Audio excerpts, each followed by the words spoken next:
اللهم صل على محمد يا رب صل عليه وآله. اللهم صل على محمد يا رب صل عليه وآله. أعوذ بالله من الشيطان الرجيم. قالوا ادع لنا ربك يبين لنا ما هي إن البقرة تشابه علينا وإنا إن شاء الله لمهتدون. قال إنه يقول إنها بقرة لا ذلول تثير الأرض ولا تسقي الحرث مسلمة لا شية فيها. قالوا الآن جئت بالحق. فذبحوها وما كادوا يفعلون. وإذ قتلتم نفسا فادارأتم فيها والله مخرج ما كنتم تكتمون. فقلنا اضربوه ببعضها كذلك يحيي الله الموتى ويريكم آياته لعلكم تعقلون.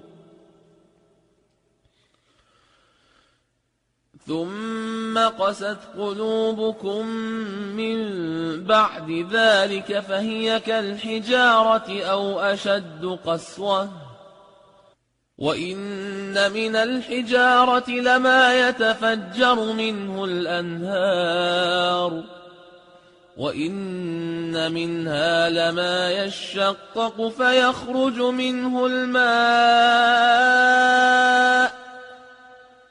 وإن منها لما يهبط من خشية الله وما الله بغافل عما تعملون.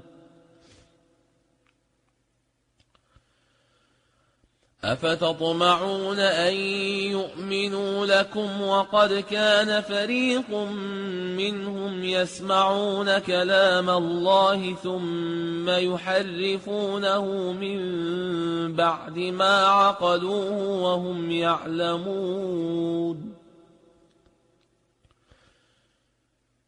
وإذا لقوا الذين آمنوا قالوا آمنا وإذا خلا بعضهم إلى بعض قالوا أتحدثونهم بما فتح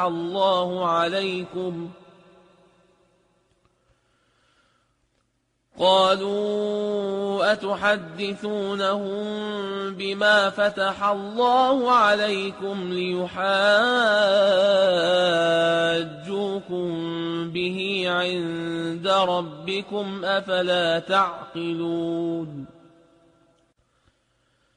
أولا يعلمون أن الله يعلم ما يسرون وما يعلنون.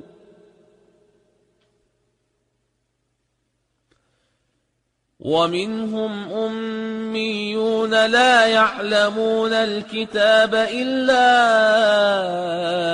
أماني وإن هم إلا يظنون.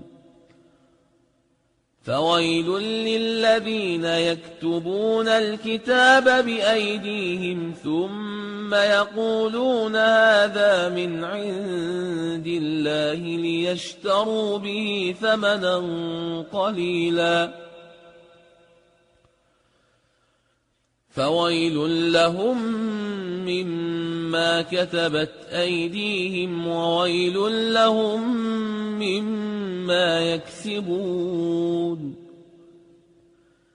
وقالوا لن تمسنا النار إلا أياما معدودة قل أتخذتم عند الله عهدا فلن يخلف الله عهده أم تقولون على الله ما لا تعلمون بلى من كسب سيئة وأحاطت به خطيئته فأولئك أصحاب النار هم فيها خالدون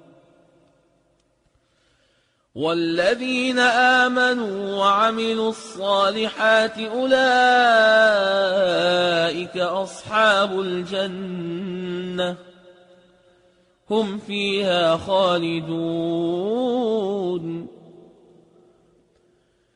وإذ أخذنا ميثاق بني إسرائيل لا تعبدون إلا الله وبالوالدين إحسانا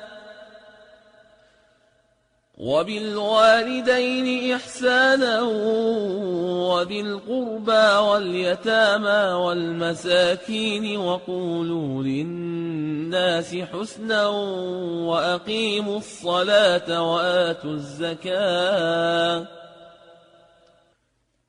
وأقيموا الصلاة وآتوا الزكاة ثم توليتم إلا قليلا منكم وأنتم معرضون